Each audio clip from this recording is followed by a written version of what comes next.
Une nouvelle ère s'ouvre au sein de la police nationale congolaise. Ce samedi 6 septembre 2025, le vice-premier ministre, ministre de l'Intérieur, Sécurité, Décentralisation et Affaires coutumières, Chabani Louko, a donné le coup d'envoi dans la cité des Kassangoulou, au Congo central, de la formation initiale des longues durées des 700 nouvelles recrues à la police nationale congolaise. Sélectionné suite à un appel à candidature dans la ville de Kinshasa et retenu après un concours de recrutement, ces candidats policiers seront formés avec rigueur et discipline durant 9 mois au sein de l'école de police de Kassangoulou, nouvellement réhabilitée. Cette démarche, socle d'une police professionnelle, est comprise dans la loi de programmation de la réforme de la police nationale congolaise et vise à matérialiser la vision du chef de l'État, Félix-Antoine Tshisekedi, celle d'avoir une police professionnelle et apolitique, capable d'assurer la protection de la population et leurs biens. C'est une première depuis son existence que la police nationale congolaise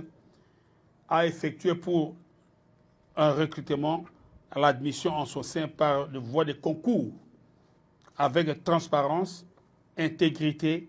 et dans le respect des critères fixés par la loi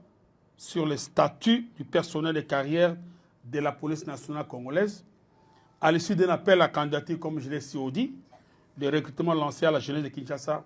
à travers les médias. Déterminé à garantir la mise en œuvre de cette réforme ambitieuse, le vice-premier ministre Chabani a indiqué que cette session ouverte augure une perspective nouvelle par le renouvellement et le renforcement des effectifs de la police nationale congolaise afin de faire face au vieillissement de son personnel. Cette session ne devra pas seulement se limiter à la formation professionnelle, mais aussi morale pour prévenir les incidents déplorables survenus dans la ville de Boma, dans cette province du Congo central, des suites des actes graves de complicité dans l'alimentation de l'insécurité. Par la même occasion, j'invite le commissaire général de la police nationale